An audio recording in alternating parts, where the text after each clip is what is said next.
Oke, kita mulai Mbak ya. Bismillahirrahmanirrahim. Assalamualaikum warahmatullahi wabarakatuh. Selamat malam semuanya. Oke, hari ini kita ada sharing session lagi dari pejuang UNI 2021. Semoga kita di tahun baru ini bisa bertemu ya semuanya bersama-sama di UNI. Amin. Oke, jadi hari ini kita ada sharing session bareng Mbak Omi dari pendidikan sosiologi. Bener ya Mbak? Pendidikan sosiologi Mbak? Iya, pendidikan sosiologi. Nah, Fakultas Ilmu Sosial kan Mbak? Iya, Fakultas Sosial, FIS. Mantap banget nih. Fakultas Ilmu Sosial dari Universitas Negeri Yogyakarta. Universitas yang sangat-sangat kita cintai. Oke, nah, sebelum kita mulai session, kita boleh berdoa menurut agama dan kepercayaan masing-masing. Doa dipersilahkan.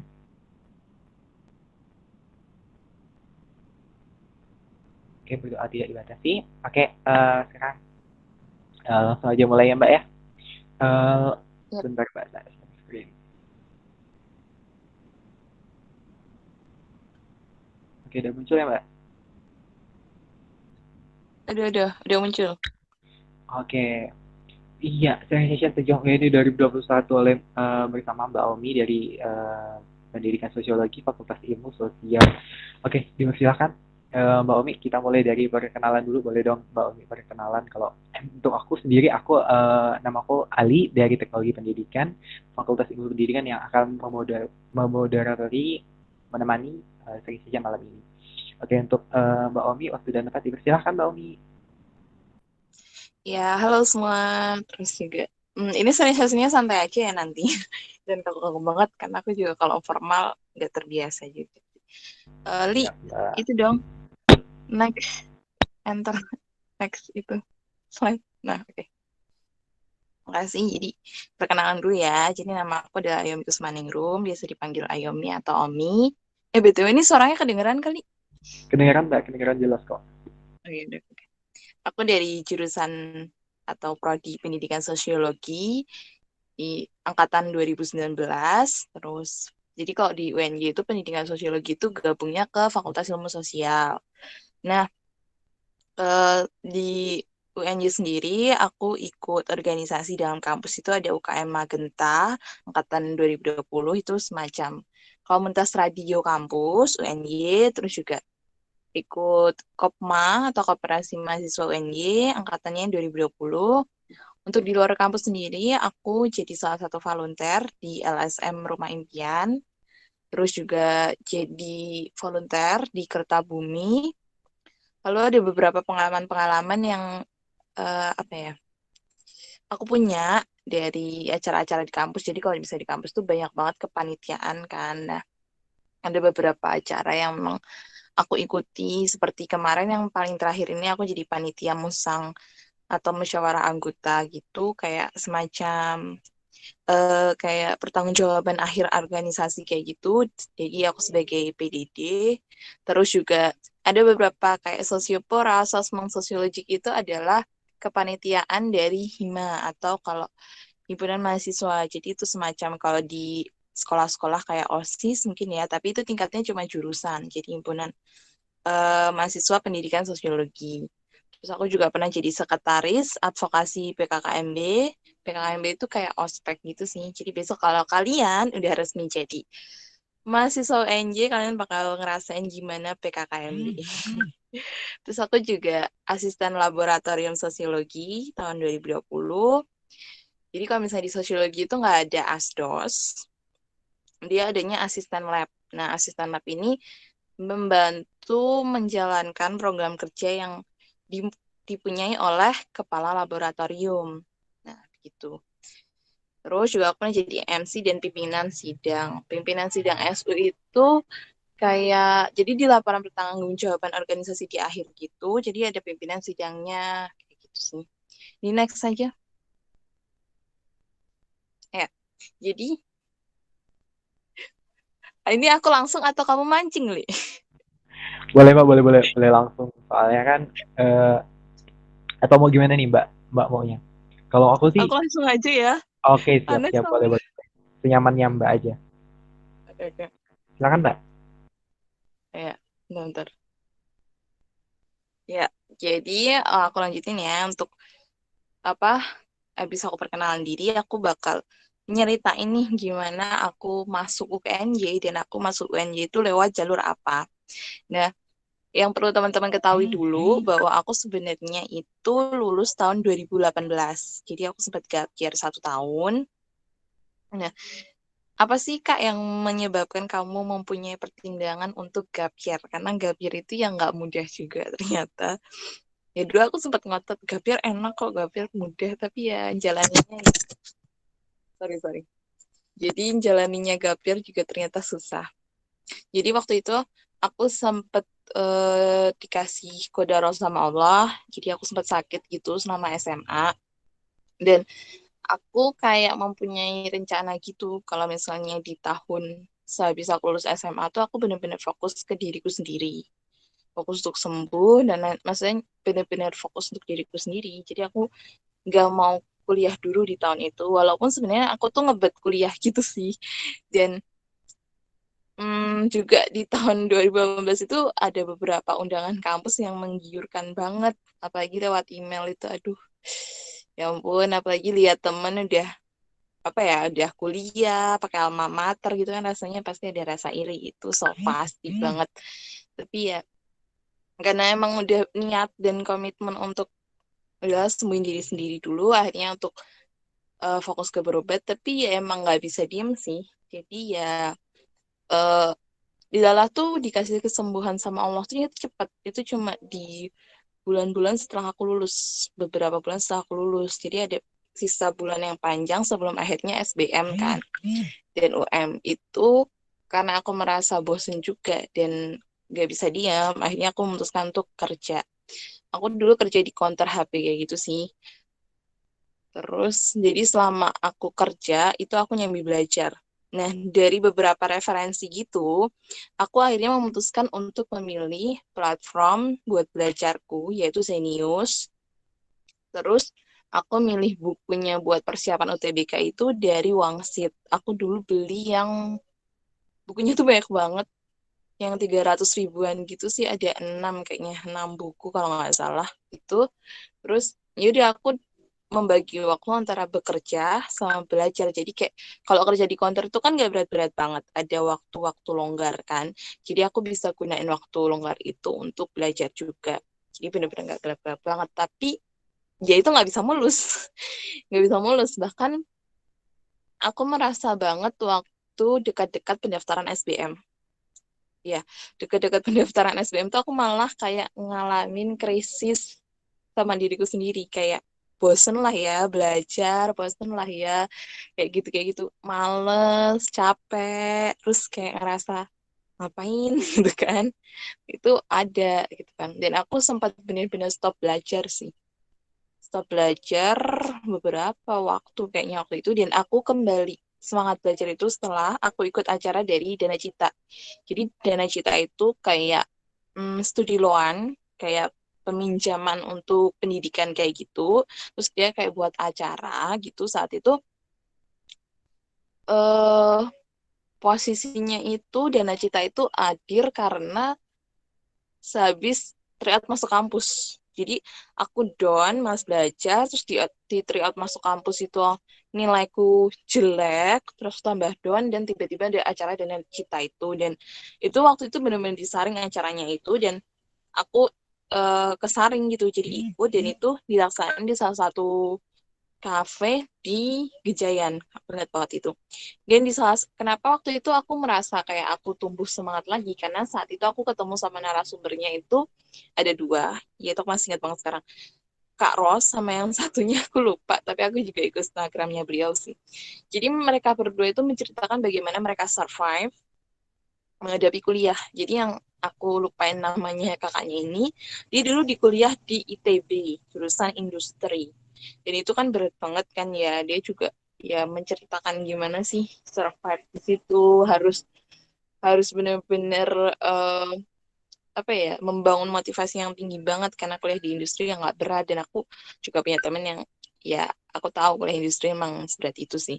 Dan ketika di situ aku nemuin satu titik sih, satu titik di mana eh, aku tuh punya tujuan kalau aku capek-capek lelah kayak gini ya karena aku pengen pengen jadi mahasiswa, karena aku pengen kuliah, karena aku pengen masuk apa ya, bangku perkuliahan, karena aku pengen belajar lagi secara secara formal kan. Kalau di bangku kuliah itu kan maksudnya formal formal kan, ada lembaga, ada institut gitu kan.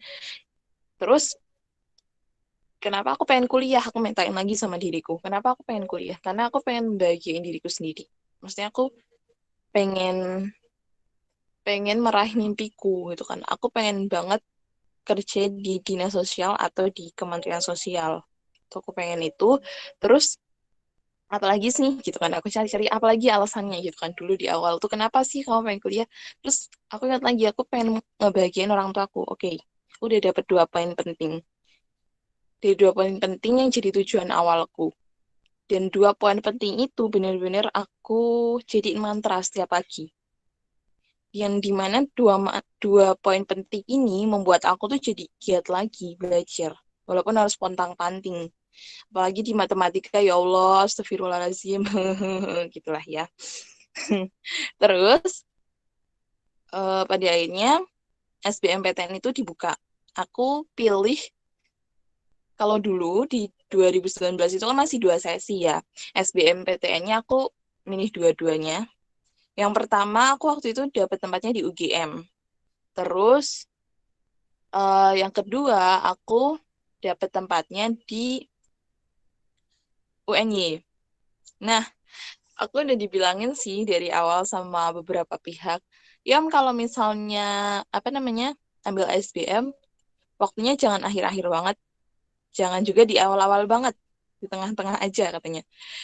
Terus akhirnya aku bener-bener ngelakuin itu sih, tapi di tengah-tengah, maksudnya nggak hari pertama dibuka aku daftar tuh, enggak, aku nunggu berapa hari ya waktu itu, 2 harian kayaknya, 2 harian apa 3 harian, jadi aku bener-bener daftar SBM tuh di tengah gitu, di tengah pendaftaran gitu, menghindari adanya kesalahan. Jadi kalau misalnya di akhir-akhir itu biasanya web error.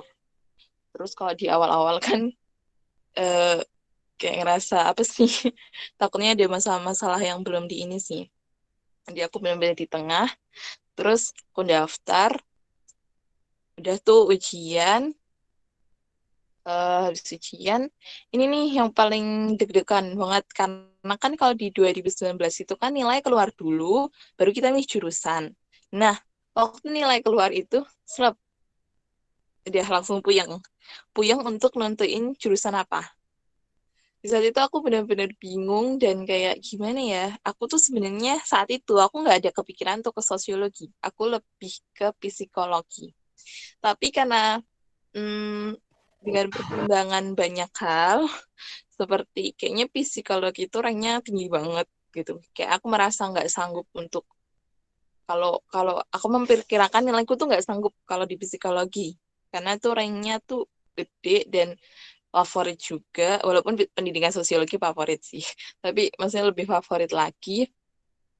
Akhirnya ya udahlah, karena aku nargetingnya aku pengen kuliah dan maksudnya tuh aku bukan orang yang terlalu berambisi sama jurusan gitu loh, maksudnya aku masih bisa ngelok-ngelokin jurusan gitu orangnya.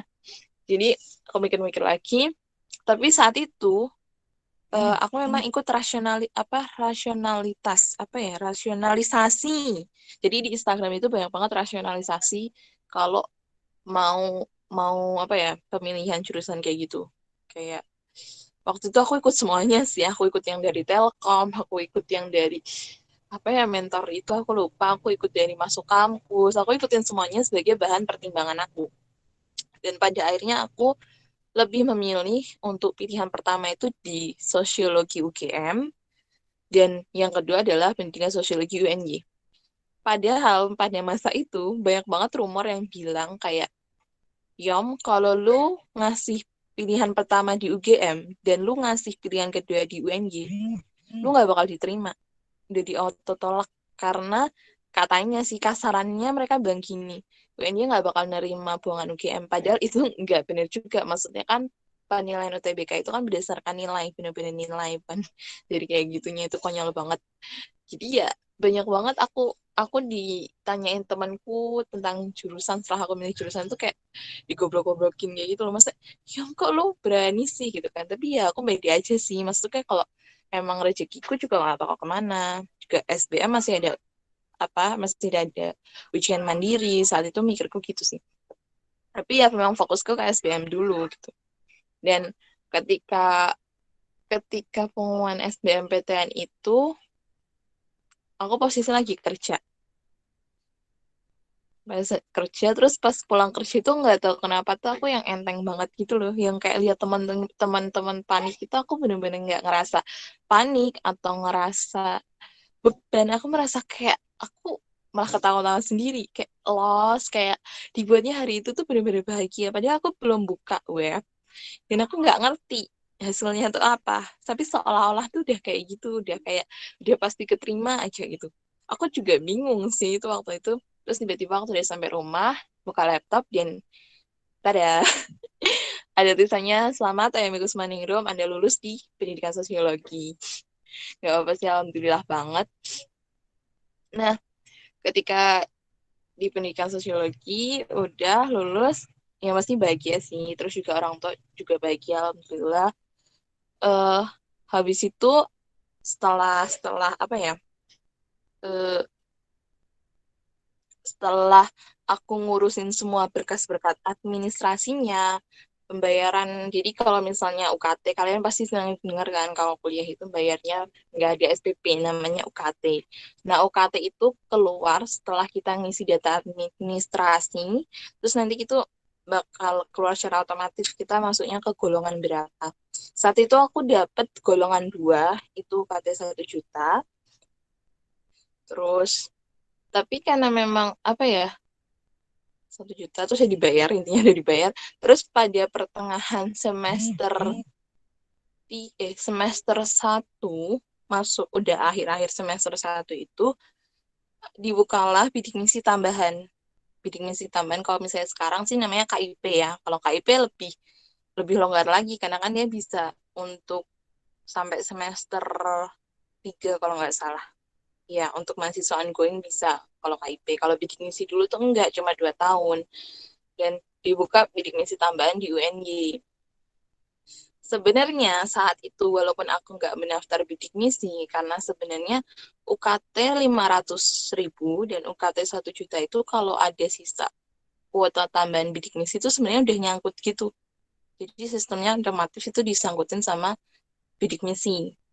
Tapi aku nggak ngerti ada info kayak gitu. Dan universitas itu tidak memberikan secara belak-belakan info kayak gitu gitu. Dan akhirnya ya aku daftar secara berkas. Aku benar-benar yang ngurus berkas ke kelurahan, ke rektorat beberapa kali gitu kan. Walaupun sebenarnya kalau ditanya, Kak, kenapa nggak daftar bidik misi yang pas kelas 3 SMA? Karena waktu itu aku berpikiran aku bakal gajian 1 tahun dan aku kekurangan informasi. Jadinya aku nggak daftar. Aku tuh bingung gitu loh. Harus daftar setelah aku masuk kuliah atau aku daftar di waktu aku kelas 3 SMA karena aku bakal gap year. Dan ternyata kata guru PK aku itu sebenarnya bisa, walaupun kamu gak biar nggak apa-apa di kelas 3 SMA tuh kamu daftar, tapi ya karena kurang informasi tadi sih jadi kayak ya udah aku yang masuk kuliah terus aku baru ngajuin bidik misi itu kayak gitu sih. Dan pada pengumuman bidik misi itu alhamdulillah aku terima sih. Dan yang uang 1 juta yang aku KT tadi itu dibalikin, tapi harus pakai surat gitu, jadi kita harus buat surat terus nanti ditaruh di Humas UNY dan itu cair. Kayak gitu sih. Dan pada akhirnya aku lolos SBMPTN 2019 di jurusan Pendidikan Sosiologi di UNY. Terus untuk yang selanjutnya di Oke. Nah, aku akan bahas tentang jurusanku. Jadi jurusan Pendidikan Sosiologi itu jurusan apa sih, Kak? Jadi jurusan Pendidikan Sosiologi itu mempelajari eh, ilmu masyarakat. Oh, masyarakat perlu dipelajari ya? Wes, jangan salah. Masyarakat juga perlu dipelajari agar kita kayak misalnya contoh kecil aja, bisnis. Kalau kita ingin bisnis, kita pasti ada namanya riset pasar. Di dalam riset pasar itu, kita pasti cari tahu apa sih yang lagi booming-boomingnya di masyarakat atau apa sih yang masyarakat butuhkan. Ternyata itu secara nggak langsung berarti kita mempelajari masyarakat kan. Berarti secara nggak langsung kita mempelajari apa ya, menerapkan ilmu sosiologi, gitu kan. Nah, kalau di jurusan pendidikan sosiologi karena ada nama pendidikannya, berarti ketambahan ilmu pendidikan. Jadi aku lebih mempelajari ilmu pendidikan dan ilmu masyarakat, ya gitu sih. Nah, di pendidikan sosiologi ini kakak belajar apa? Belajar apa ya? Pastinya karena ada pendidikannya, jadi aku dapat ilmu pendidikan, terus juga aku dapat pendidikan inklusi atau pendidikan yang jadi satu kan. Kalau sekarang lagi booming-boomingnya inklusi kan, maksudnya pendidikan yang antara kaum difabel dan non difabel itu jadi satu. Dan waktu aku dapat mata pelajaran pendidikan inklusi ini, aku juga praktek gitu di sekolah gitu, dan itu seru banget. Terus juga ada psikologi pendidikan, terus sosiologi kontemporer. Sosiologi kontemporer itu lebih pada tokoh-tokoh sosiologi. Jadi kita mempelajari sejarah sosiologi di masa-masa zaman dulu di wilayah-wilayah Eropa. Nah, terus juga kita mempelajari juga sosiologi perkotaan, pedesaan, komunikasi. Jadi sosiologi itu ada loh, kita mempelajari perkotaan. Jadi masyarakat kotanya bagaimana, secara kemiskinannya, kriminalitasnya, terus yang pedesaan kita mempelajari pola-pola desanya, terus komunikasi. Ternyata dalam masyarakat itu berkomunikasi itu ternyata ada ilmunya juga, apalagi untuk berkomunikasi dengan masyarakat adat. Itu kan benar-benar masyarakat adat itu kan masyarakat yang sensitif ya.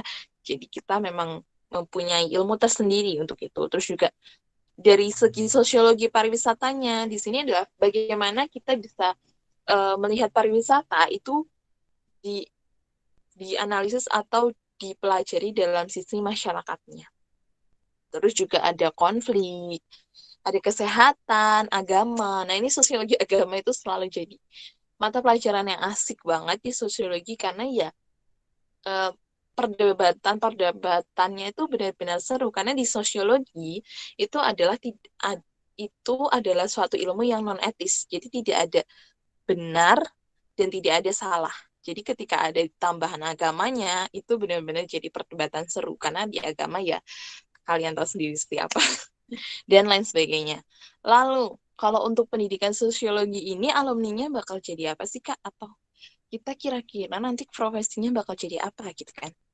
Jadi pendidik, jadi guru sosiologi SMA MA. Sebenarnya pendidik ini nggak cuma guru sosiologi SMA MA sih. Kalian bisa jadi guru IPS SMP atau dan lain sebagainya. Peneliti bidang pendidikan atau sosial. Karena kan eh, di sosiologi ini kita juga nanti ada yang namanya mata kuliah metode penelitian. Nanti ada kuantitatif dan kualitatif.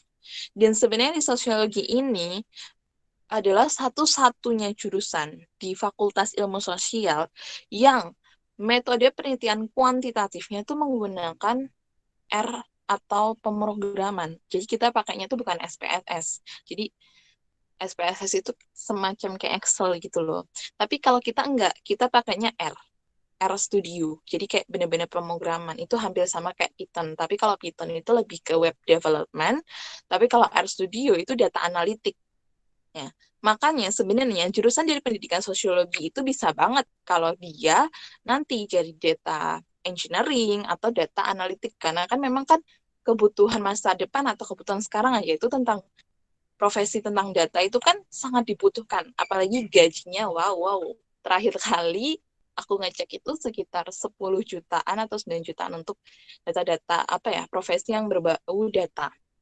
Dan mereka yang sebenarnya sekarang bekerja sebagai seorang data analitik atau data engineering itu sebenarnya mereka belajarnya pun dari kayak ikut les-les gitu loh di luar. Jadi kan alhamdulillah banget di jurusan pendidikan sosiologi itu aku dapat pelajaran itu karena kalau untuk kampus luar itu tuh mereka pakainya untuk yang udah S2 kayak misalnya di UII astagfirullahaladzim salah-salah UI Universitas Indonesia itu juga pakai R Studio tapi dia S2 terus ITB, IPB mereka pakai, tapi mereka juga S1 sih.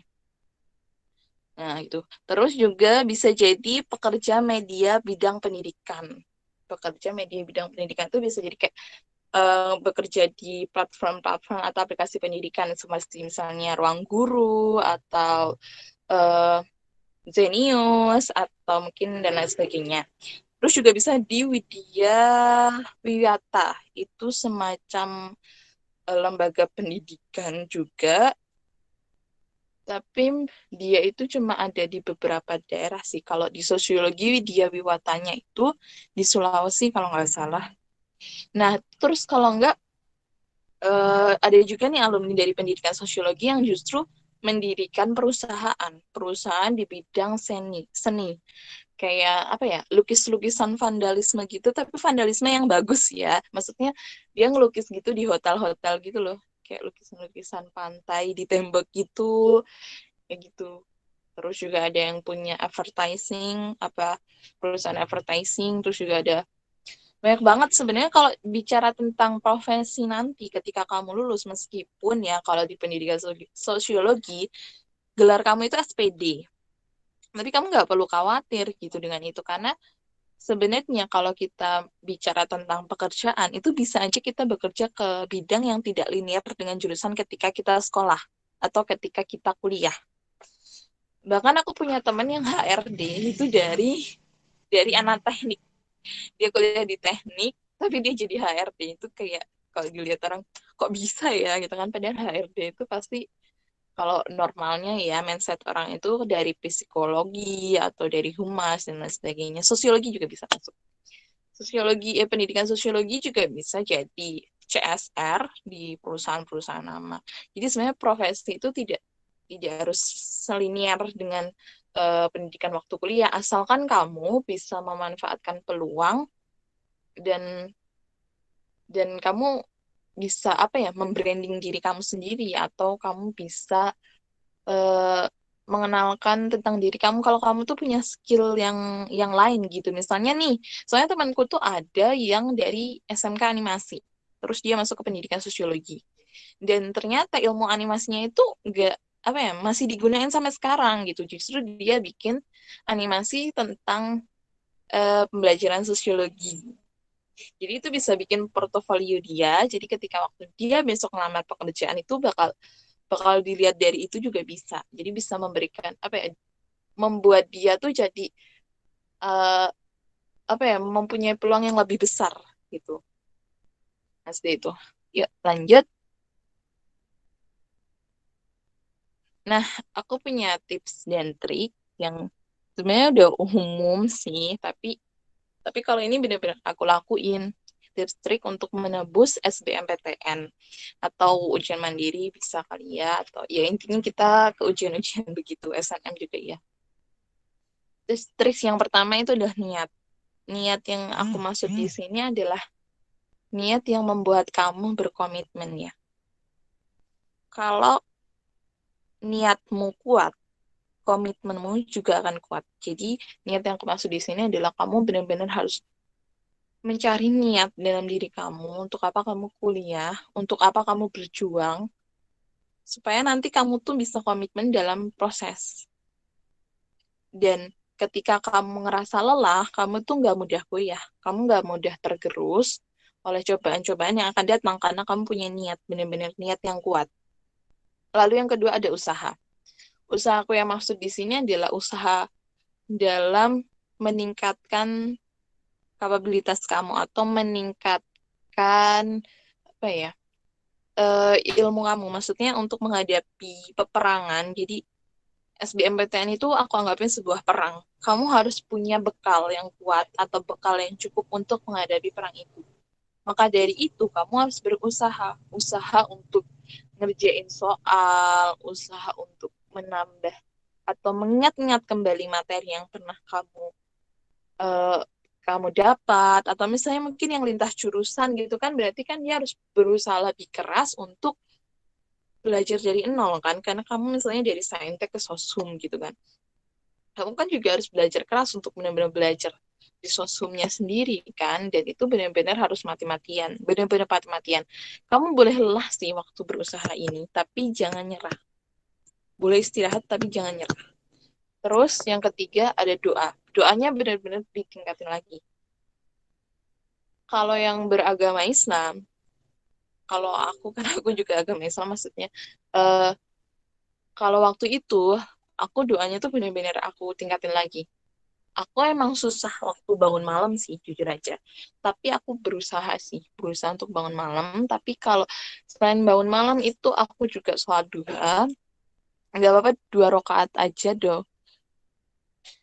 Apa sholat duhanya tuh nggak apa-apa cuma 2 rakaat aja, tapi rutin gitu loh.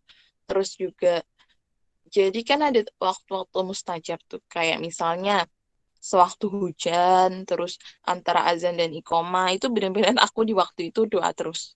Bahkan di hujan itu udah kayak aku ngucapin mantra. Saking doanya tuh aku ulang-ulang, kan kalau hujan tuh lama banget kan ya. Sampai doanya tuh aku ulang-ulang dalam hati gitu kan, kayak mantra malahan. Tapi ya emang tuh beneran.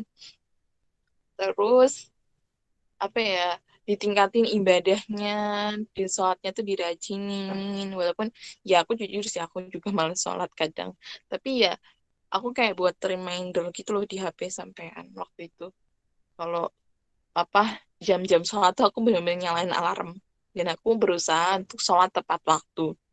Nah, sodakohnya juga, sodakohnya kalau bisa, kalau ada rezeki lebih dilebihin. Misalnya nih kamu lihat bapak atau ibu-ibu yang jualan tapi udah sepuh gitu, kalau gue jujur nggak tega sih, ya Allah, kayak terus kamu sebenarnya nggak butuh barang itu gitu kan, cuma kamu punya rasa kemanusiaan, kamu beli barang itu dan kamu lebihin, itu kan maksudnya menurutku itu kayak sodakoh kan, kayak gitu. Kalau nggak, terus kamu infak aja sekecil apapun itu di masjid, atau mungkin kamu masukin kotak infak itu juga bisa ya. Tingkatin lagi doanya. Terus yang keempat itu atur strategi. Atur strategi yang aku maksud di sini adalah hmm,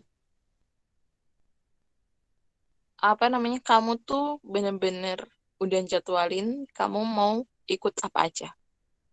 Kamu mau ikut SNMPTN, kamu ikut SBMPTN, kamu UM-nya di mana? Maksudnya setiap kampus itu kan UM-nya banyak. Maksudnya kalau di UNJ sendiri kan ujian mandirinya tuh banyak gitu loh. Jadi kamu harus benar-benar udah atur itu, udah bidik. Oh, aku bakal ini ikut ujian mandiri yang tahfidz, kan ada kan jalur tahfidz itu, atau ujian mandiri yang biasanya yang kita ujian lagi, atau pakai jalur prestasi, itu benar-benar kamu atur dari sekarang. Terus atur strategi lainnya juga, apa, belajarnya kamu mau gimana, pakai metode apa, visualisasi kah, atau kamu mau baca, atau kamu mau gimana gitu loh. Kamu cari cari metode pembelajaran yang sesuai sama diri kamu. Terus atur strategi yang lainnya juga bisa dari jurusan. Kamu tuh pengennya jurusan apa, maksudnya jurusan apa, itu bisa kamu, apa ya, bisa kamu pilih itu dengan berbagai referensi. Jadi kamu harus benar-benar cari referensi jurusan yang ada di kampus UNJ misalnya. Kamu benar-benar cari referensi jurusan dan kamu harus ngeplotin kamu mau di jurusan apa gitu. Terus kamu, maksudnya di jurusan itu tuh bakal bakal jadi jurusan pilihan kamu di SBMPTN sampai UM, atau kamu bakal cuma milih jurusan itu di SBMPTN. Semisal nanti kemungkinan terburuknya kamu nggak lolos di SBMPTN, di ujian mandiri itu jurusannya bakal beda sama di kamu isi di waktu SBM. Itu benar-benar udah kamu pikirin dari sekarang, buat buat apa ya, sedia payung sebelum hujan. Kalau saranku sih ya, tapi ya, ya kalau pemilihan jurusan itu bisa dipertimbangin dari ambisi kamu juga sih, ambisi kamu, terus juga eh, apa ya, saran orang tua gitu kan, maksudnya kamu harus komunikasikan itu sama orang tua, karena kalau orang tua punya pendapat beda ya kamu nggak bisa marah, kamu ya cari jalan gimana bisa menemukan titik tengah gitu loh.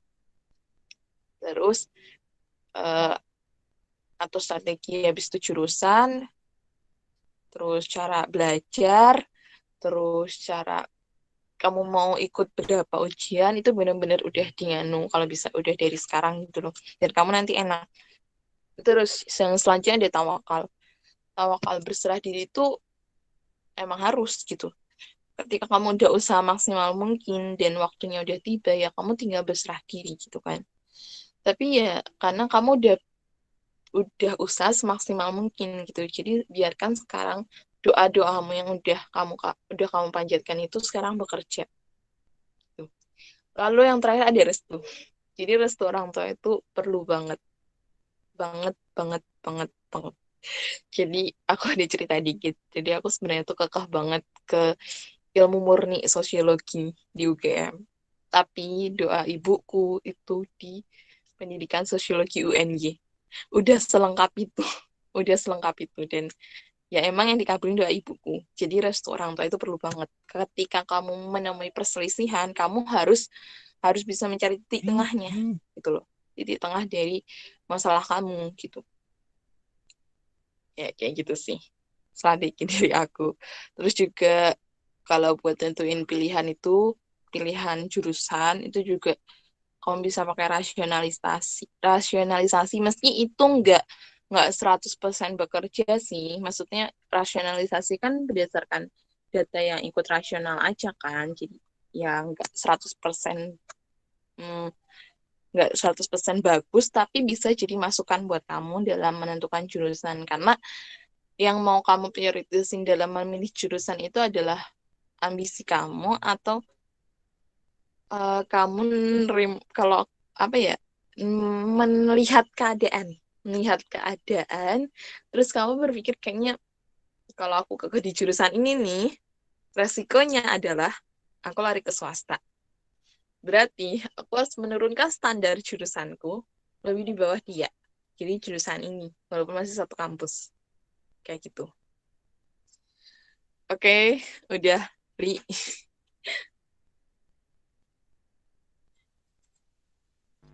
Oke, udah. Oke, Ya. berarti yang tadi, berarti tadi closing ya Mbak ya. Oke, terima kasih Mbak. Emang bener mata kuliah tadi pendidikan inklusif seru banget, asik banget. Apa aja kalau pendidikan inklusi pantengin banget sih emang asik sih materinya. Oke teman-teman, kita udah nyimak materi dari Mbak Umi, sharing sessionnya. Sharing-sharing lah tadi gimana apa itu pendidikan sosiologi, gimana cerita Mbak Umi bisa masuk, terus tadi udah dibagiin tips and triknya nih, boleh nih tips and trik rahasianya diterapkan ke teman-teman sehari-hariannya. Oke, pasti teman-teman udah kepo banget nih kan, gimana apa pendidikan sosiologi atau mungkin ada yang ingin ditanyakin. Teman-teman boleh ya nanya lewat kolom chat atau mungkin ada yang mau nanya langsung bisa open mic. Jadi silakan teman-teman kita tanya jawab santai aja diskusi bareng sama Mbak Omi santai-santai aja. Jadi silakan nih.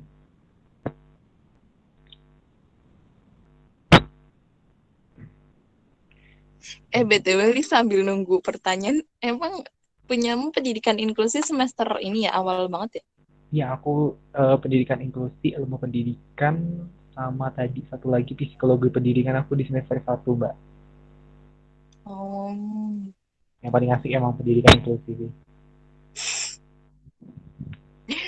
apalagi praktek. Kamu praktek nggak, Li? Aku kan maba online Mbak. Maba online online lagi semester 2 ya Allah. UKT hati-hati ya. Iya kan.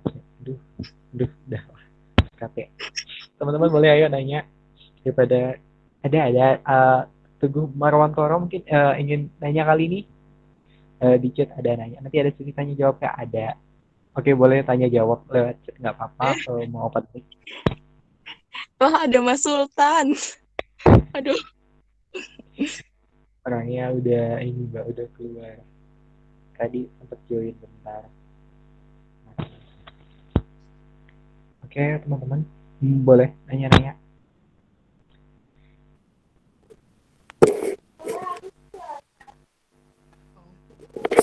izin bertanya dong, Kak. Oke, boleh. Kan kalau saya kan pernah dengar kalau di UNJ kan banyak eh jalur apa namanya? Mandiri UNJ kan banyak. Salah satunya kan lewat sertifikat. Nah, kalau sertifikat itu kan ada yang akademik sama dari seminar-seminar. Nah, itu gimana, Kak? Maksudnya pertimbangannya tuh gimana? Apa masih pakai nilai rapat atau murni emang sertifikat-sertifikat? Terima kasih. Oke, berarti jalur prestasi ya, sama jalur rapot ya. Oke, ujian mandiri, seleksi mandiri. Di dia tuh namanya SM, Ini ya, seleksi mandiri. isi.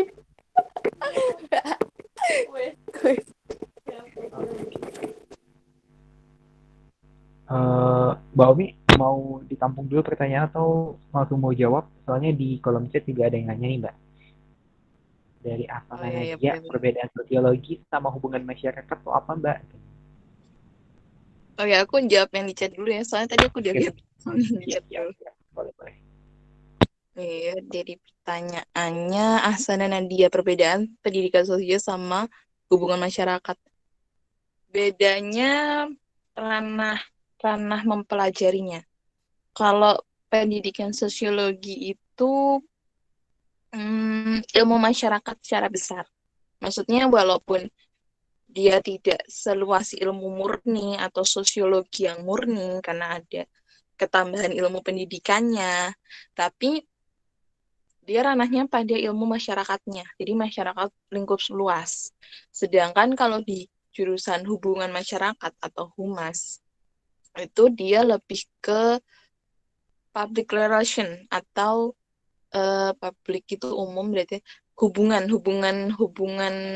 hubungan antar masyarakat gitu maksudnya seperti mempelajari negosiasi atau mempelajari bagaimana berkomunikasi lebih kepada ranahnya sih sebenarnya. Jadi kalau hubungan masyarakat itu benar-benar mempelajari tentang hubungan masyarakat, tidak masyarakat secara luas. Tapi di pendidikan sosiologi atau sosiologi dia mempelajari masyarakat secara luas. Masyarakat secara dari konfliknya, dari komunikasinya, dari pariwisatanya, dari eh, sejarahnya, dari dan lain sebagainya gitu. Jadi bedanya di itu tadi sih, lingkup pembelajarannya gitu. Terus yang pertanyaan dari aku nggak tahu aku lupa siapa nih Mutihim gitu, yang ujian mandiri prestasi ya. Jujur karena aku nggak merasakan apa ya ujian mandiri itu karena gimana waktu itu SBM pengumuman itu di saat eh, pendaftaran UM akan diselenggarakan. Jadi aku udah tahu pengumuman itu sebelum aku daftar UM gitu ceritanya. Kalau secara langsung aku tidak mengalami itu, tapi kalau yang dari aku tahu, prestasi itu ada dua, prestasi akademik dan prestasi unggul. Akademik mungkin bisa pakai yang mungkin pertimbangannya aku juga nggak tahu sih kalau kalau secara detailnya karena itu bukan sesuatu hal yang bisa dipublish sama universitas gitu. Tapi kalau setauku, kalau yang prestasi akademik ini lebih pada sertifikat-sertifikat prestasi belajar. Maksudnya ketika kamu lomba tonti atau lomba lomba marching kayak gitu juga bisa digunakan atau lomba-lomba yang lainnya. Terus nilai rapot mungkin ya kalau misalnya kamu juara satu terus mungkin juga bisa digunain. Terus kalau prestasi unggul setauku ini hmm, hampir sama seperti akademik, tapi kayaknya waktu itu aku pernah dibilangin kalau yang unggul itu juga ada jalur hafizah. Jadi kalau kamu udah hafal berapa juz gitu, itu bisa kamu daftarin di prestasi tapi yang jalur hafizah. Terus kalau mungkin kamu pernah menang internasional juga. Internasional itu kan maksudnya udah gede banget gitu loh, juara satu 2 3 internasional gitu. bisa kamu pakai prestasi unggul. Sebenarnya aku kalau secara detailnya tuh aku nggak terlalu ini sih. Mungkin kamu bisa cek di apa namanya di pendaftaran seleksi mandiri UNJ karena aku nggak mengalami langsung dan untuk detail-detail penilaian itu universitas tidak membuka secara gamblang gitu loh tentang penilaian itu. Kayak gitu. Atau mungkin Ali sendiri, Li, Oke, kamu siap-siap. jalur apa? Aku mandiri, Mbak. Bisa jawab, insya Allah.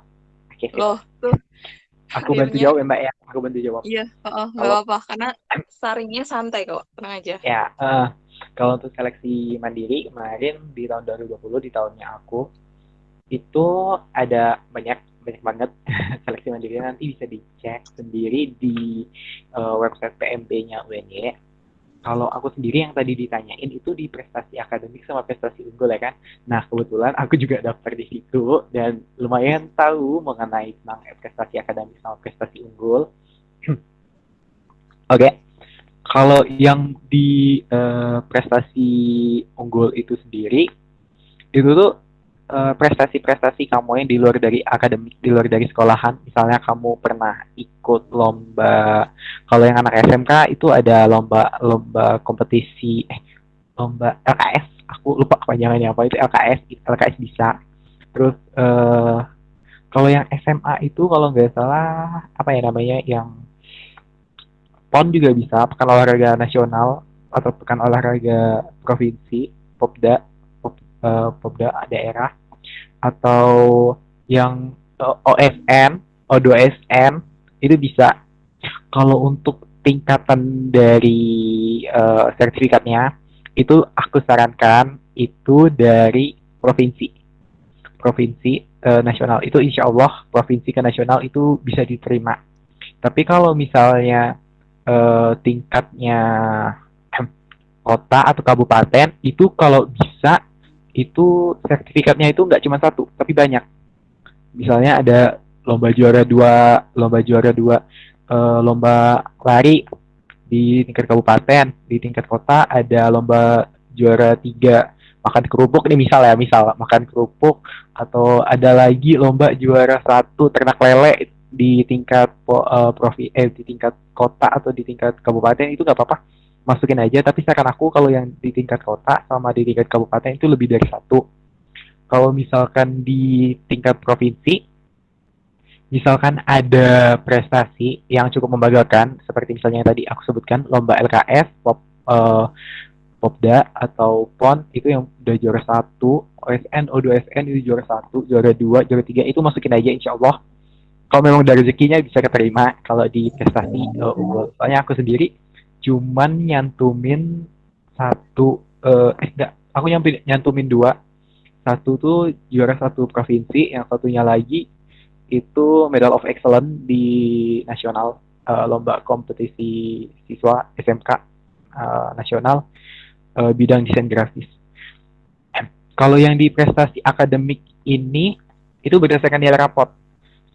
Jadi nanti kamu input nilai rapot yang mirip-mirip mirip SNMPTN lah gitu. Tapi untuk yang tadi yang kayak Mbak Omi bilang untuk penilaiannya itu bukan masih ya, tapi memang nggak diungkapkan secara gampang. Jadi ya berdoa aja.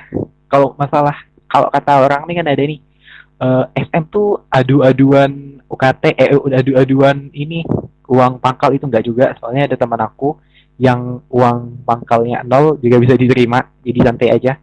Yang penting nilaimu bagus, nilaimu tetap sama predikat akreditasi sekolahmu bagus. Ya mirip-mirip SNMPTN lah itu daftarnya yang di prestasi akademik. Ya, seperti itu. Mungkin ada tambahan atau mungkin ada ada ini yang perlu ditanya lagi tadi sama Asana Nadia juga tadi gimana udah jelas belum dari jawabannya Mbak Omi?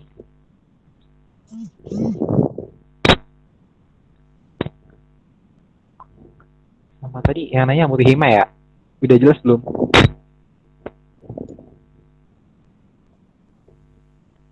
Oke sepertinya udah jelas ya. Oke bisa lanjut Mbak Omi? Iya sudah Kak, terima kasih. Oke sama-sama Mbak Omi kita lanjut ya Mbak Omi ya.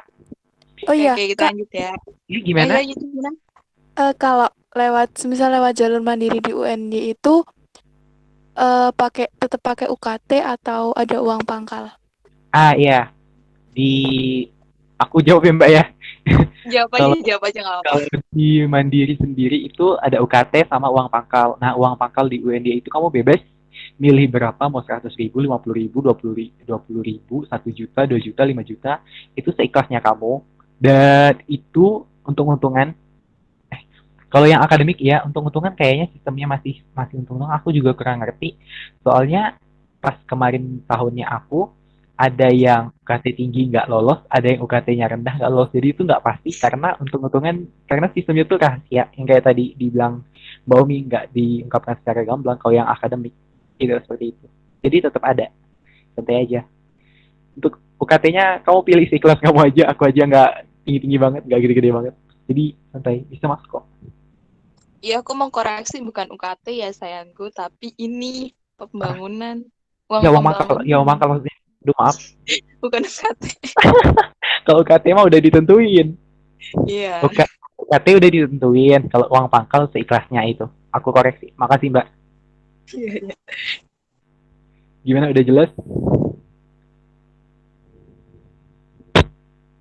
Halo, Putih Hima. Iya, makasih ya, Kak. Oke, siap. Oke. Lanjut Mbak. Dari Oke. Teguh Marwantoro. Mbak, mau tanya nih, kalau SMK tuh apakah banyak Mbak yang masuk di UNY? Nah, Mbak boleh Mbak jelaskan Mbak. SMK gimana Mbak?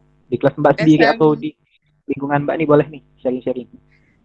SMK lumayan banyak sih di lingkungan aku dan setahuku memang banyak gitu. Maksudnya SMK, SMA, dan MA sekalipun tuh mereka kan sederajat gitu loh. Jadi ya mempunyai peluang sama ketika mereka akan melanjutkan ke bangku kuliah gitu. Walaupun jurusannya nggak berbeda gitu kan. Karena ya kebanyakan dari teman-temanku itu memang ada sih yang satu linier gitu. Satu jurusan waktu SMK, tapi juga ada yang belot. Kayak SMK otomotif, dia masuknya ke PBSI, Sastra Indonesia. Itu kan kayak, aduh itu loncatnya jauh banget gitu kan. Atau nih temen aku sendiri yang dari animasi itu ke pendidikan sosiologi gitu kan. Terus banyak banget sebenarnya anak SMK. Terus waktu ya emang banyak sih sebenarnya banyak-banyak banyak tenang aja. Buat anak SMK jangan insecure ya, karena Bener Mbak. kemarin itu ada yang kayak curhat gitu, wah kok kalau SMK insecure nih sama yang SMA Kak, karena mungkin nanti waktu kita eh, ngejar materinya, kalau misalnya kita pilih yang nggak selinier jurusannya, kita ngejar materinya susah nih. Kalian nggak perlu insecure sih menurutku, karena kan esensi belajar itu kita belajar dari nol atau ya nggak apa-apa deh kalau misalnya emang dia punya dasar-dasar dikit dari SMA, no problem. Tapi kan maksudnya secara secara garis besarnya tuh sama-sama dari nol gitu loh. Dan itu sebenarnya bukan hal yang harus di-insecurein karena yang penting itu bukan dari mana kamu memulai, tapi bagaimana kamu mengakhiri. Nggak apa-apa kamu belajar dari nol, tapi asalkan waktu kamu akhir atau kamu di akhir perjalanan skripsi gitu, nilai kamu tiba-tiba jadi 10 gitu. Nilai kamu bagus, lebih bagus daripada yang lainnya. Justru itu kan juga didukung sama proses kamu, semangat kamu ketika kamu menjalani kuliah. Jadi jangan insecure dan ya nggak apa-apa kamu mulai dari nol. Yang penting nilai akhirnya gitu loh. Oke, gitu. Ya. Ya bener banget Pak. Ini yang memoderatori menemani Mbak juga dari SMK kok. Santai aja. Kamu SMK apa, Li? Aku TKJ, komputer jaringan. Oh iya. Oke. Aman kok. Bisa masuk, bisa masuk. Oke, kita lanjut ya Mbak. Dari Ya. Astrid Susanti. Mbak mau tanya nih, kalau pendidikan teknik boga di UNY itu persaingannya termasuk ketat nggak Mbak? Oke Mbak nih, kayaknya mau masuk boga nih. Gimana Mbak? Em, kalau ketat enggaknya tahun kemarin aku belum sempat lihat sih di web karena memang nggak sempat cek juga. Cuma bisa jadi pertimbangan tuh kamu bisa cari-cari aja di Google itu seberapa persen-persennya. Walaupun sebenarnya itu nggak kalau kayak gitu tuh nggak bisa ini loh. Universitas itu sebenarnya tidak apa ya membuka secara langsung gitu loh kayak keketatannya atau bagaimananya gitu. Paling cuma kayak 1:30 gitu kan. Dan itu yang memperkirakan diri aku sendiri. Kalau menurut aku pribadi itu segalanya yang kalau tentang teknik itu ketat. Bukan susah ya, tapi ketat. Ketat, tapi ya kalau kamu percaya diri dengan diri kamu sendiri, kamu merasa kamu bisa nih, kamu yakin gitu kan. Why not gitu loh. Kenapa nggak dicoba dulu? Gitu sih. Kalau keketatannya itu aku lupa yang tahun kemarin soalnya aku belum cek lagi, tapi bisa dicari sih nanti.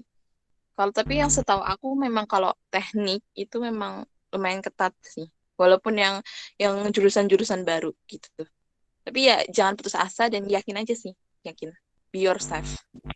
Gitu. Ya bener banget. Yang penting yakin. Aku yakin mah bisa.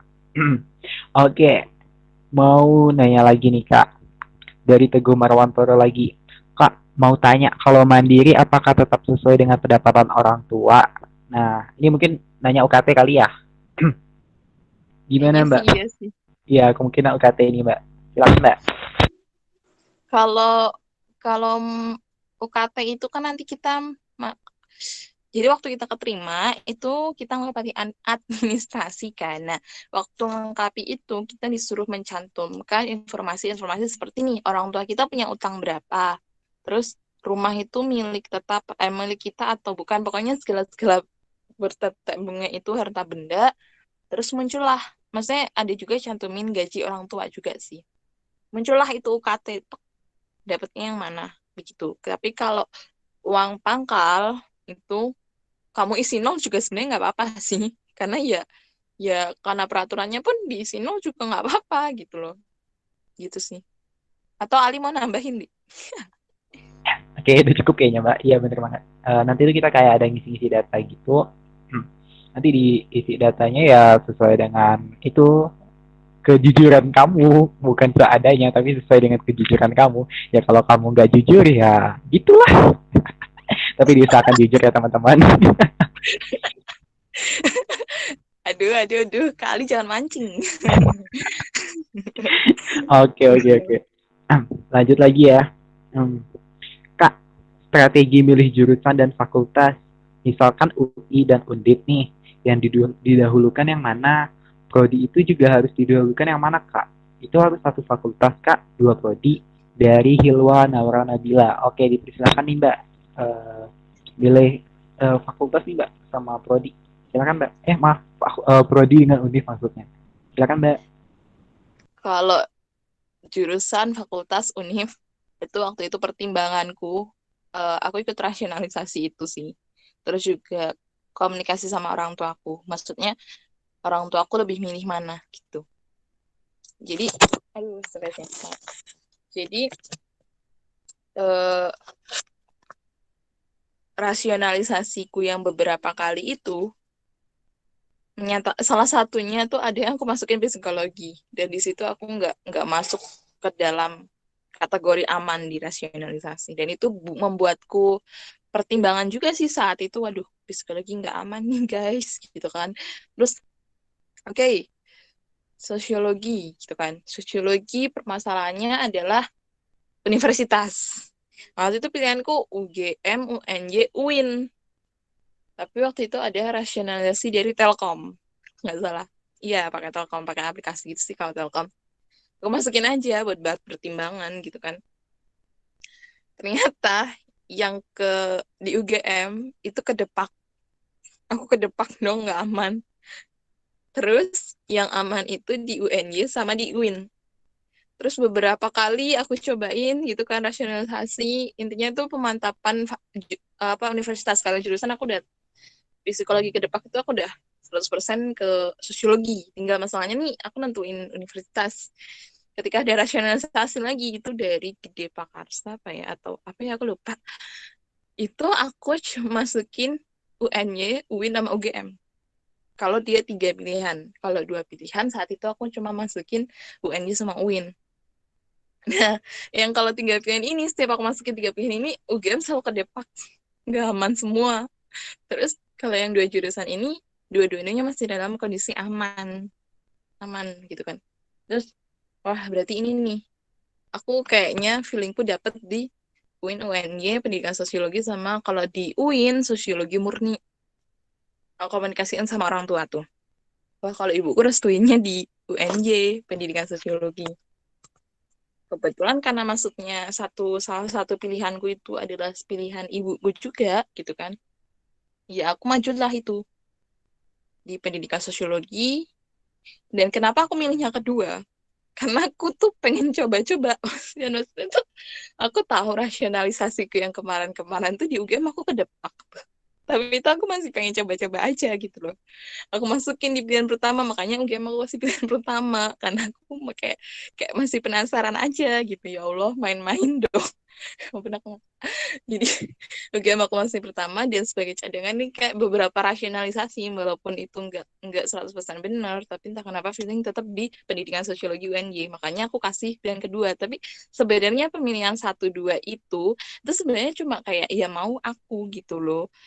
Ya karena waktu itu dari rasionalisasi hasilnya itu makanya aku milih staff di kedua. Sebenarnya bisa aja sih waktu itu aku ganti tukar posisi gitu, cuma nggak tahu kenapa mauku tuh kayak gitu jadi ya sebenarnya itu yang bisa menentukan dalam jurusan universitas atau fakultas itu sebenarnya kalau di ujian nggak ada fakultas kan, adanya jurusan sama universitas. Itu diri kamu sendiri dengan pertimbangan orang tua, terus keinginan diri, dan juga bisa tambah rasionalisasi sih kalau misalnya masih ada. Kalau enggak, ya berarti cuma komunikasi kamu sama orang tua aja sih. Maksudnya dari diri kamu dan orang tua. Dan masalah pilihan pertama, pilihan kedua itu sebenarnya nggak ada aturan baku juga. Itu tuh cuma kemauan kamu sendiri. Ya gitu sih. Itu sih cukup dari aku. Oke, mantap. Udah jelas belum nih? Dari Hilma Naura Nabila Hilwa. Atau mungkin Ali mau ini ya. Mau apa namanya, mau cerita jurusan-jurusan gimana itu. Jangan, Strategi-strategi. jangan dong. Aku setia sama teknologi pendidikan dari SBM. Nggak Oh keterima gitu. ya. Jadi Untung nggak bisa dapet ya. komen. Untung dapet. Alhamdulillah ya. Alhamdulillah ya. Jadi nggak bisa komen. Aku oke. Kita lanjut aja ya Mbak ya. Mm-mm. Dari Gita Amalia, Mbak, cara bagi waktu kalau kuliah sama kerja nih gimana Mbak? Oke Mbak, sekalian jawab ini aku juga mau nanya nih dari pribadi aku sendiri. Kan ini cara bagi waktu ya Mbak. Kalau cara bagi fokus tuh gimana Mbak? Kan secara kan kalau kita belajar kan memang benar-benar butuh fokus yang tinggi ya Mbak ya. Apalagi kalau sambil kerja itu gimana? Nah, silakan Mbak, boleh jawab. Terima kasih. Iya, sama. Eh, cara bagi waktu kalau kuliah sambil kerja. Jadi sebenarnya ini tuh pertanyaannya kurang jelas sebenarnya. Kamu, tapi karena aku tadi ceritanya waktu aku gap year ya, jadi kalian taunya aku pas gap year tuh kuliah kerja. Tapi sebenarnya waktu aku kuliah sekarang pun aku suka nyambi kuliah sama kerja, masih nyambi. Kalau sekarang, cuma sekarang memang aku lagi longgar sih, nggak lagi ambil kerja. Terus tadi pertanyaannya apa? Oh, bagi cara kuliah kerja. Apa sih? Maaf, maaf. Oh, kuliah sambil kerja gimana, Kak? Oh iya. Oh, kuliah sambil kerja. Oh, berarti kamu tanyanya aku sekarang ya. Padahal aku tadi nggak cerita ya. Tapi kamu hebat sekali bisa menebak kalau aku kerja sama kuliah ya sekarang. Wah, mantap nih Mbak. Begitu aja bisa ditebak. Udah. Oke. Apa dia punya bakat psikologi ya? Pun ya udahlah, nggak ada. Ayo, lanjut. Mungkin Mbak, mungkin ya. Siapa tahu ya. Mantap nih. Masuk gue nih, masuk nih. Oke. Jadi bagi waktu kalau kuliah ambil kerja gimana? Sebenarnya kalau ditanyain bagi waktu atau manajemen waktu pun aku sekarang masih dalam tahap yang mencoba-coba, masih bingung dan mencari-cari gitu. Maksudnya, aku pernah kerja di awal semester itu di laundry. Dan itu ternyata berat banget. Pengaturan manajemen waktuku kacau banget saat itu. Terus, aku pernah juga kerja di habis di laundry itu aku nggak kerja, aku karena lebih fokus ke lembaga swadaya masyarakatku, itu di tingkat anak-anak jalanan kayak gitu, jadi aku mau fokus di itu sih, karena itu udah cukup memakan waktu.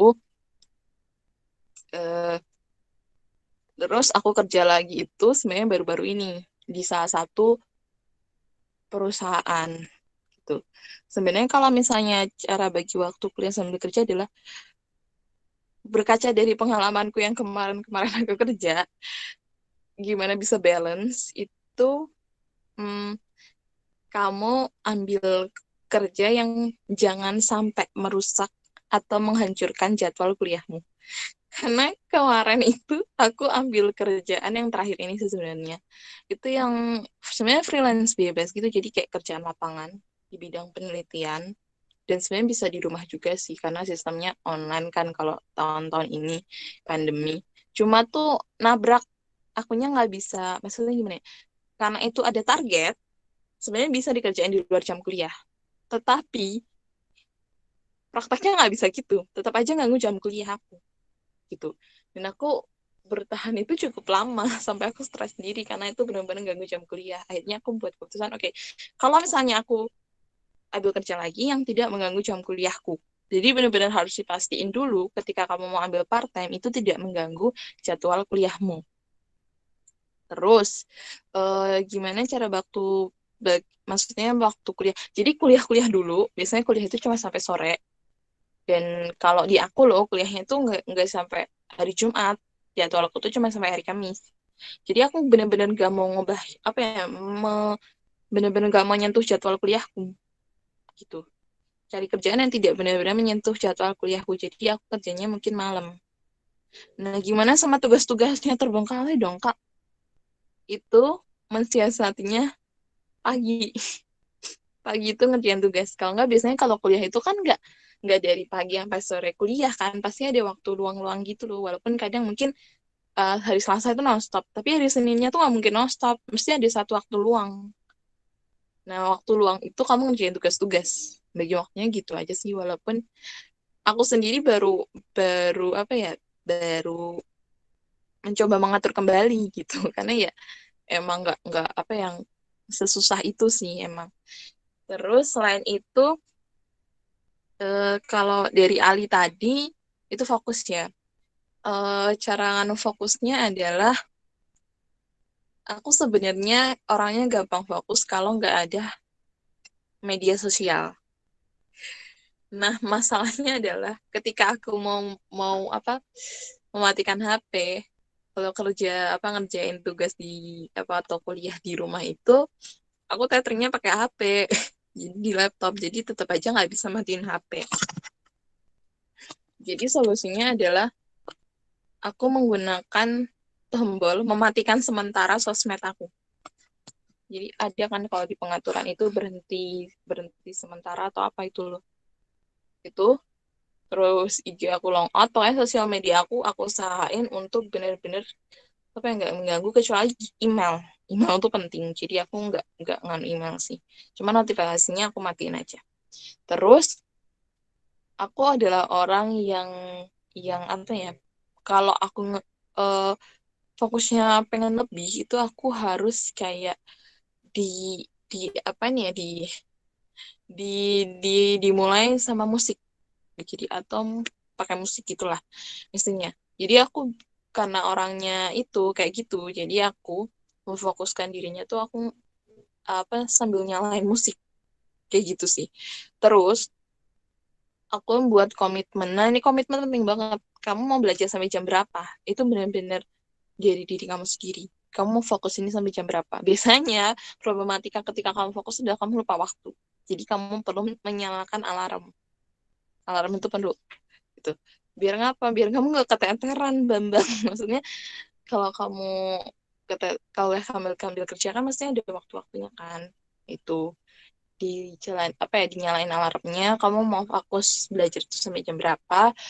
Habis itu biasanya di alarm itu aku tandain, maksudnya aku tulisin gitu loh, habis ini apa gitu. Jadi alarmnya tuh bunyi tapi juga memperlihatkan di screen itu habis ini kamu ngapain. Misalnya habis ini kamu kerja, ya alarmnya aku bilang habis ini kerja on time gitu.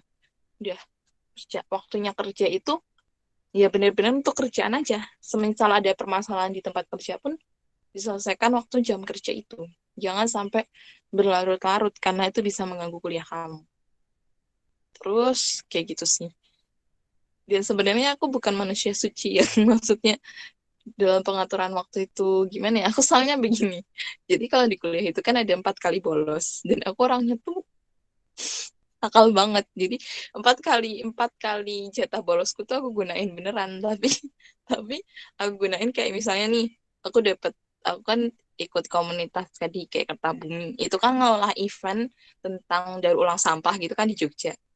Nah, kadang tuh ngerinya diadak. Jadi tiba-tiba aja aku besok bolos gitu. Gunain jatah bolosku buat ke event itu. Karena aku pertimbangannya tuh kayak, ya pun, event ini tuh nggak bakal ada lagi guys gitu kan. Jadi ya udahlah, aku bolos. Jadi sebenarnya pengaturan waktu itu ya dari diri kamu sendiri sih. Lebih pada pertimbangan prioritas juga. Itu kamu mau prioritasin mana kayak gitu sih. Kayak gitu sih Ali. Oke, mantap banget ya. Bener-bener memanfaatkan waktu ya, Mbak ya. Serius loh, jadi jatah bolosku itu aku pergunakan cara benar-benar. Iya, memanfaatkan bolos dengan yang baik ya. Itu bolos yang bermanfaat. Oke, tapi jangan ditiru teman-teman. Jangan Ambil ditiru ya. ambil baiknya aja ya. Ambil yang baiknya aja. Oke, lanjut lagi nih. Oh, ini pertanyaan untuk aku. Kali Enggak. jalur mandiri, jalur prestasi unggul. Ya, aku jalur prestasi unggul. Aku kemarin pakai sertifikat 2. Satu yang tadi udah aku sebut, juara 1 lomba LKS SMK Provinsi Kalimantan Barat, itu bidang desain grafis. Yang abis itu masuk ke nasional aku belum rezeki, cuma dapat medal of excellence aja. Jadi sertifikat medal of excellence aku masukin juga di bidang desain grafis juga. Oke, itu ya. Untuk kita tadi udah jelas ya. Aduh, desain grafik guys. Wow. Mantap ya Mbak. Aduh, masa lalu oke, masa lalu oke. Back to topic. Oke, sepertinya udah jelas. Lanjut lagi Mbak, ada pertanyaan dari Hasya Albert. Kak, Mbak, menurut Mbak nih mending daftar 1 univ, 2 prodi, atau 2 univ masing-masing 1 prodi? Karena kan tahun ini cuma 2 pilihan Mbak. Oke, dipersilahkan Mbak. Oh, tahun ini cuma dibilang. Yang 2 pian tadi SBM ya? Oke, Hasya Albert nih gimana nih? SBMPTN atau SNMPTN pilihannya nih? Oh iya deh, itu ke belakang aja, oke. Oke. Aku jawab aja. Jadi Oh iya, mending SBM Mbak daftar. katanya. Oh, SBM, oke. Daftar ke 1 univ, 2 jurusan, atau 2 univ, 1 jurusan. Sebenarnya yang menentukan itu kamu sendiri sih. Jadi kalau ditanya mending mana, ya aku nggak bisa jawab juga karena itu dari diri kamu sendiri. Kamu ambisinya kemana dan eh, hasil dari komunikasi orang tua kemana itu kamu sendiri gitu. Kalau kamu merasa bahwa eh, kamu pengennya tuh UNJ aja karena kan ada kan beberapa beberapa orang yang kayak matokin gitu loh. Aku pengennya kekeh UNJ nggak tahu apa jurusannya gitu kan. Ya udah dua-dua jurusan aku masukin di UNJ gitu. Cuma mungkin nanti yang menurutnya ada kemungkinan besar itu misalnya nih kamu pengen benar-benar ambisi, maksudnya pengen banget nih di teknologi pendidikan nih, masukin aja teknologi pendidikan pilihan 1.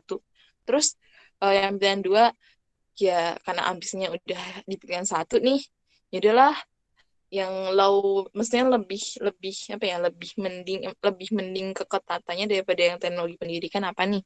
Yang mending kira-kiranya agak agak longgar gitu.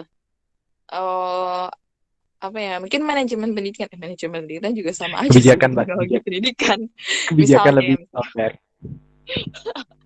Kebijakan manajemen pendidikan. pendidikan di pilihan 2 gitu, terus ya udah gitu. Maksudnya tuh ya kalau kayak gitu tuh dari diri kamu sendiri, aku nggak bisa mematokkan mending nih 2 univ 2 jurusan atau mending nih satu satu univ tapi 2 jurusan, tuh nggak bisa karena itu dari diri kamu sendiri. Mungkin ya jawabannya nggak memuaskan, tapi ya aku tahu sebenarnya kamu tuh udah punya jawaban sendiri, cuma kamu butuh sesuatu yang untuk nguatin jawaban kamu mungkin ya. Tapi ya itu hasil dari pemilihan jurusan itu seperti yang aku bilang dari sebelum-sebelumnya, bahwa itu adalah hasil dari pertimbangan kamu dan ada restu dari orang tua. Maksudnya ada pertimbangan juga dari orang tua. Misalnya ini kamu beda beda pendapat sama orang tua, yaudah pilihan kamu jadi nomor satu aja, pilihan orang tua nomor dua gitu. Pilihan orang tua nomor dua. Seenggaknya udah sama-sama pada lega itu loh, jurusannya udah dimasukin dua-duanya kayak gitu. Mungkin kayak gitu aja sih kalau aku. Atau Ali mau nambahin? Ya Mbak, berhubung SBM aku juga belum sukses, jadi sepertinya itu cukup ya. Ya, Tapi kalau nggak salah di peraturan sekarang itu ada dijelasin kalau di SBM itu aku kurang ngerti, kalau nggak salah kemarin nggak salah baca ya. Nggak salah baca, nanti coba bisa dibaca ulang lagi peraturannya, nanti kalau misalnya udah mau deket-deket SBM pendaftaran bisa dibaca lagi.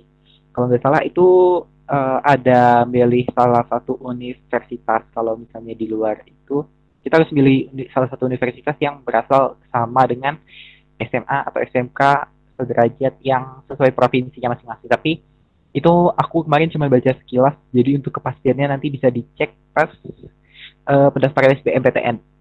Masih lama. Ya, yang penting mantapin aja dulu strateginya gimana.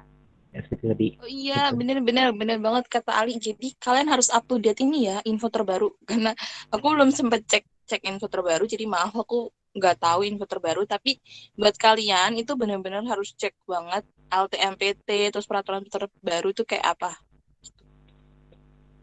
Oke, Gitu sih. kita lanjut ya Mbak. Oke, gimana nih Hasya Alban? Ada tambahan feedback atau gimana dengan jawabannya?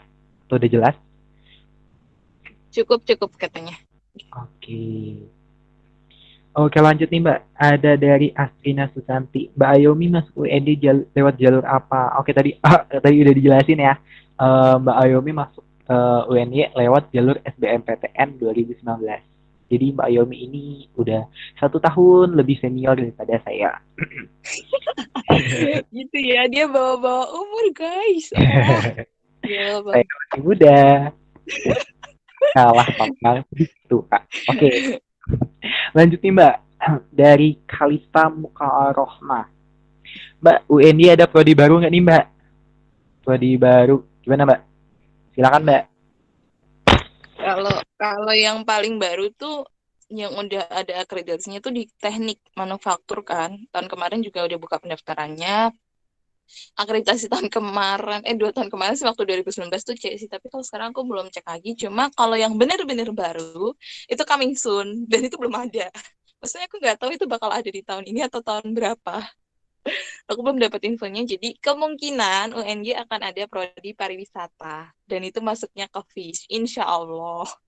Tapi untuk itu ada prodi tahun berapa, belum ada info lanjutan. Baru proposalnya doang. Gitu. Masih spoiler lah ya Mbak ya. Spoiler. Pariwisata, bro. Oke, lanjut lagi nih. Dari Teguh Marwantoro lagi nanya lagi nih Mbak. Mbak mau nanya, kalau saya kan dari SMKTK aja nih, mau ke pendidikan nih, pendidikannya apa nih Teguh? Bisa XXX. dijelasin? Gak apa-apa, sebut aja lah santai. Dan itu apakah bisa masuk SNMPTN, tetapi pemilihannya tidak serasional dengan jurusan di SMK. Oke, tidak serasional. Ini pendidikan apa nih? Pendidikan banyak banget nih. Pendidikan sosiologi ada, MTK ada, biologi ada, fisika ada, banyak banget. Jadi mending disebut aja gimana pendidikannya, prodinya pendidikan apa. Soalnya aku juga teknologi pendidikan juga termasuk ke pendidikan walaupun nggak ngajar nantinya. Itu juga masuk pendidikan. Bisa disebut ntar bisa masuk SNMPTN tetapi tidak serasional. Oh, berarti ini lebih ke kamu mau linjur ya, mau linjur ke pendidikan. Oke. Singkatnya mungkin seperti itu Mbak Ayomi. Mbak Omi bisa silakan dijawab. Apakah bisa masuk? Kalau untuk bisa masuk apa enggak, walaupun gak rasional tuh dari aku bisa. Tapinya nih, masalahnya adalah aku belum buka aturan terbaru untuk SNMPTN. Jadi aku dengar ada aturan baru dalam memilih prodi. Oh, ini bebas kok. Aku udah buka cek lamanya, ternyata bebas guys. Jadi nggak apa-apa sih kalau kamu mau lunjur, karena juga nggak masalah gitu kalau memang mau linjur gitu. Tapi kalau di SNMPTN ya Ini SNM apa SBM sih ya? Oh, SNM kan. Kalau SNMPTN linjur itu akan sedikit susah.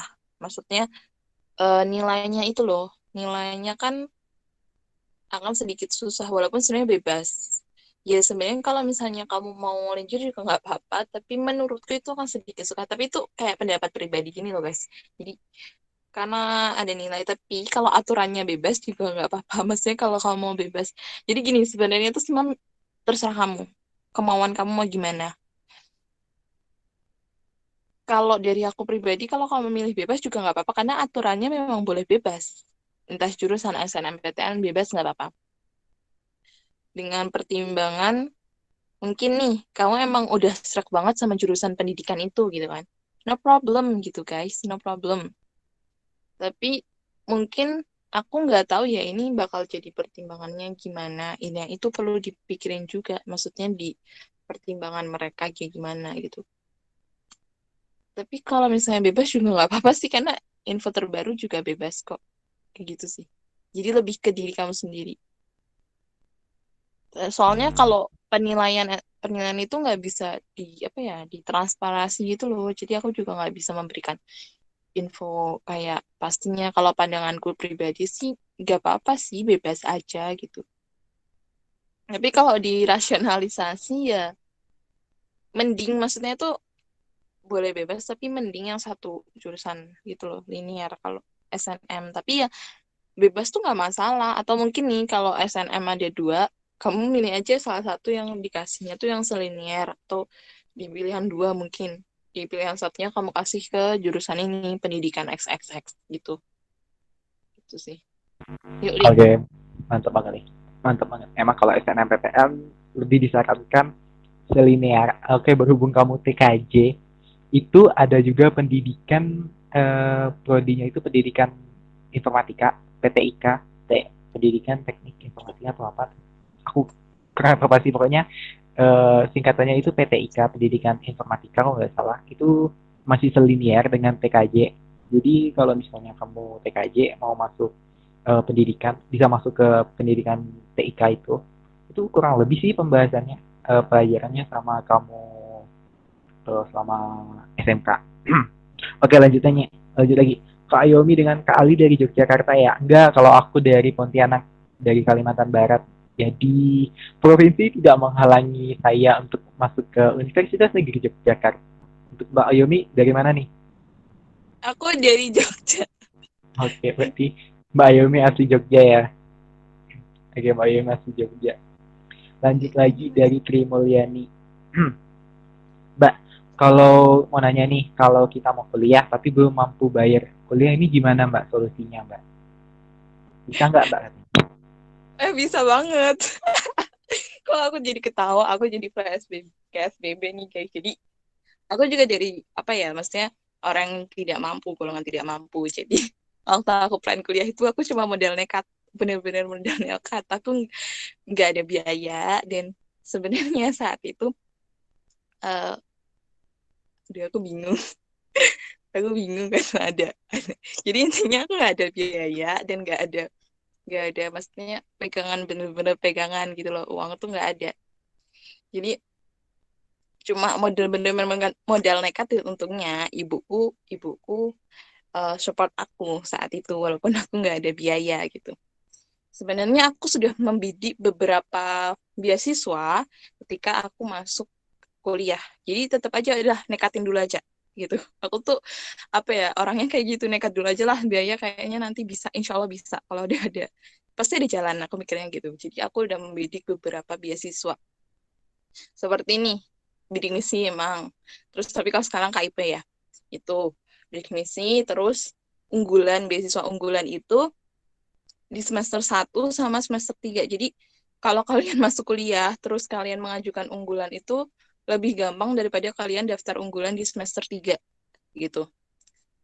Ya, dengan beberapa persyaratan gitu. Terus juga ngajuin proposal sendiri ke kabupaten.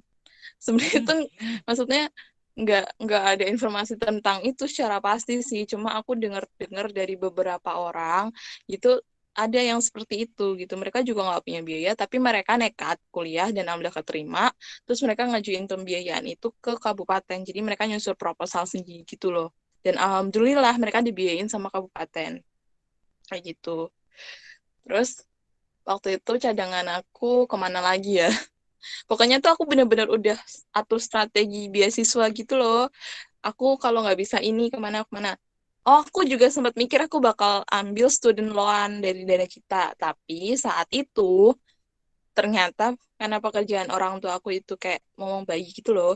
Itu tuh nggak ada di pemilihan pekerjaan orang tua di student loan. Jadi tuh untuk jadi penjamin student loan itu harus punya pekerjaan tetap yang maksudnya yang kayak mungkin di perusahaan-perusahaan gitu atau di kantor-kantor gitu loh.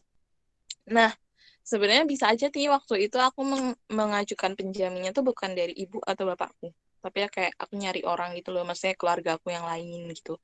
Tapi ya waktu itu alhamdulillah dikasih Allah tuh rezeki itu sih. Jadi ya kalau misalnya kamu nggak ada biaya terus kamu kuliah tuh bisa banget. Dan sekarang kan ada KIP dan KIP itu setahu aku dia itu 3. Maksudnya tuh pendaftarannya sampai semester 3.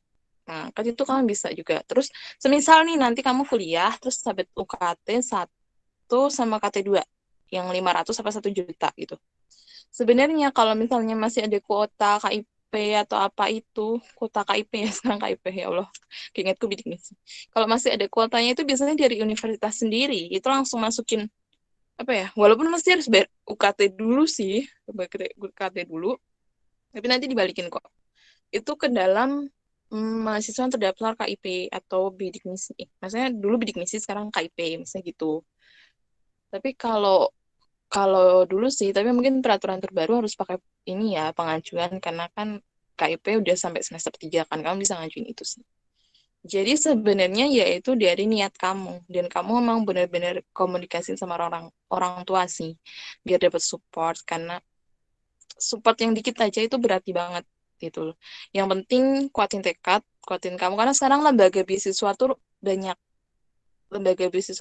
dan aku yakin eh, insya Allah kalau masalahnya biaya itu masih bisa gitu loh teratasi dengan, atau enggak kamu sebenarnya kalau misalnya, kalau nggak salah sih ya, kalau di FIS itu aku pernah dapat informasi itu kayak ada peminjaman gitu sih, tapi kalau yang semester awal ini aku nggak ngerti masih ada nggak kayak gitu peminjaman uang di dekanat gitu sih, tapi aku masih kurang tahu juga, kurang informasi tentang itu. Mungkin di setiap fakultas juga ada kayak gitu mungkin ya, tapi insya Allah yang penting itu niat dulu sih kalau aku ya.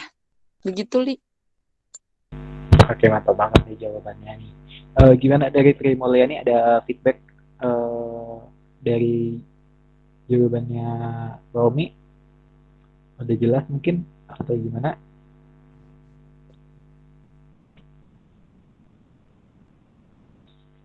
Oke, mungkin udah jelas kali ya. Oke, Mbak. Semangat, Tri Mulyani. Semangat bikin duit.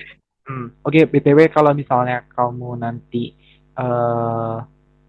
kemungkinan terburuk seperti yang juga Mbak Omi nggak masuk SBM atau SNMPTN, terus masuknya ke jalur mandiri, itu nggak usah khawatir. Kamu kalau masalah terkendala biaya bisa pakai KIP kuliah, tapi nanti bayar dulu, nanti ada KIP-nya susulan kalau untuk yang mandiri, tapi nanti uangnya dibalikin dari universitas kayak kata Mbak tadi.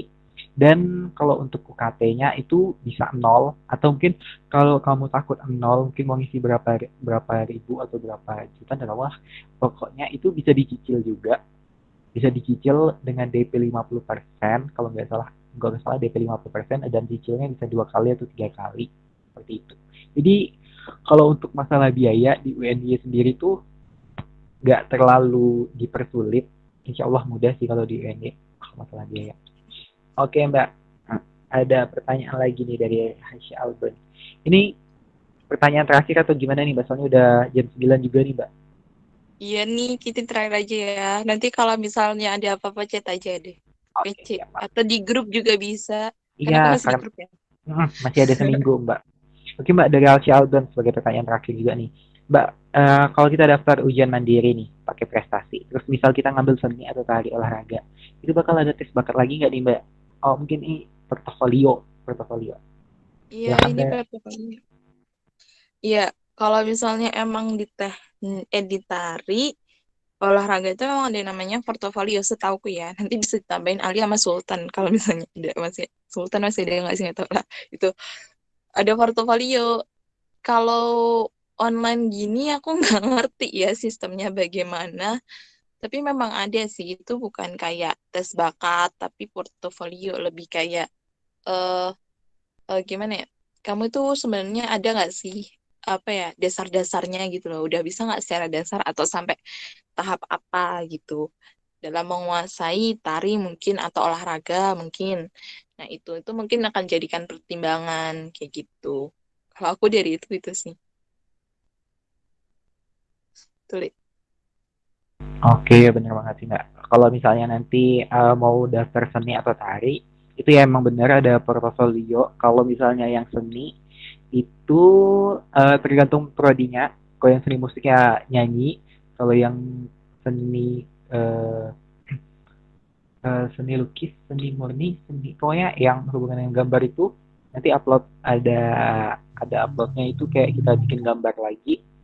Kalau untuk olahraga nanti kalau nggak salah itu tergantung prodinya atau apa itu nanti ada disuruh upload portofolio atau mungkin kamu nanti bisa kalau yang kepo tentang olahraga bisa nonton ini YouTube kemarin recordnya dari Kak Ubaidi dari PJKR Fakultas Ilmu Keolahragaan ada di YouTube-nya nanti aku sharing aku share di grup kalau misalnya pengen nonton. Oke. Terima kasih teman-teman sudah mau nanya. Pertanyaannya sangat menarik, beragam dan tentu saja menambah ilmu pengetahuan untuk malam ini. Terima kasih juga untuk Mbak Omi udah mau menjawab pertanyaan-pertanyaan dan pertanyaan aku sendiri juga tadi udah mau dijawabin. Terima kasih. Oke, Mbak. Kita lanjut ke yang terakhir, Mbak, yaitu closing statement. Silakan untuk Mbak Ami memberikan sepatah dua kata atau satu kalimat satu paragraf. Terima kasih, Mbak.